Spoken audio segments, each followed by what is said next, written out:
Petrol പമ്പുകളിലെ ശുചിമുറി പൊതുജനങ്ങൾക്ക് ഉപയോഗിക്കാൻ കഴിയില്ലെന്ന് ഹൈക്കോടതി.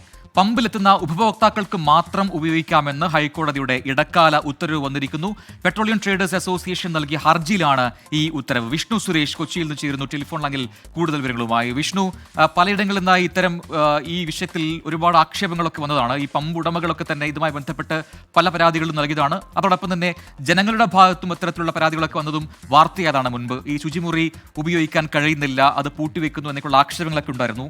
അതൊക്കെ പരിഗണിച്ച് ഇപ്പോൾ ഹൈക്കോടതി ഒരു ഇടക്കാല ഉത്തരവ് ഇറക്കുകയാണ്. അതിൽ കൃത്യമായി പറയുന്നു, ഉപഭോക്താക്കളായി വരുന്നവർക്ക് മാത്രമേ ഈ ശുചിമുറി ഉപയോഗിക്കാൻ കഴിയുകയുള്ളൂ എന്നാണ്. ഈ ഉത്തരവിൽ പറയുന്ന മറ്റ് വിശദാംശങ്ങൾ എന്തൊക്കെയാണ്?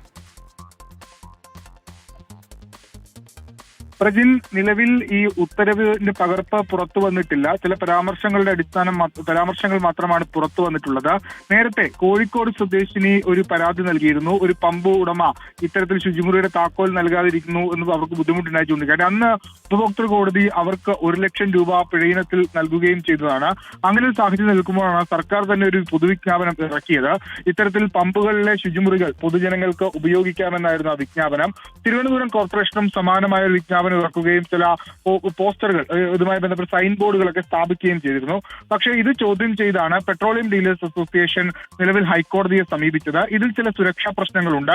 പുറത്തുനിന്ന് ആളുകൾ ഈ ശുചിമുറി ഉപയോഗിക്കാൻ വരുന്ന ഘട്ടത്തിൽ അത് മറ്റ് പ്രശ്നങ്ങൾ, അതായത് പമ്പിന്റെ സുരക്ഷ അടക്കം ബാധിക്കും എന്ന് ചൂണ്ടിക്കാട്ടിയാണ് അവർ ആ ഹർജി ഫയൽ ചെയ്തത്. അവരുടെ വാദങ്ങൾ അംഗീകരിച്ചുകൊണ്ടാണ് ജസ്റ്റിസ് CS ഡയസിന്റെ ബെഞ്ച് ഇപ്പോൾ ഇത്തരത്തിലൊരു ഇടക്കാല ഉത്തരവ് പുറപ്പെടുവിച്ചിരിക്കുന്നത്. പെട്രോൾ പമ്പിലെ ശൗചാലയങ്ങൾ അത് പൊതു ശൗചാലയങ്ങളല്ല, മറിച്ച് അവിടെ എത്തുന്ന ഉപഭോക്താക്കൾക്ക് മാത്രം ഉപയോഗിക്കാൻ പറ്റുന്ന ഒന്നാണ് എന്നാണ് ഇടക്കാല ഉത്തരവിൽ പറയുന്നത്. ഒരുപക്ഷെ സർക്കാർ വിജ്ഞാപനം നിലനിൽക്കുന്ന പശ്ചാത്തലത്തിൽ സർക്കാർ ഈ കോടതിയുടെ ഉത്തരവിനെ ചോദ്യം ചെയ്ത് പോകാനുള്ള സാധ്യതയാണ് നിലവിൽ കാണുന്നത്. പ്രജിത്ത്, യെസ്, വിഷ്ണു സുരേഷാണ് വിശദാംശങ്ങൾ നൽകിയത്.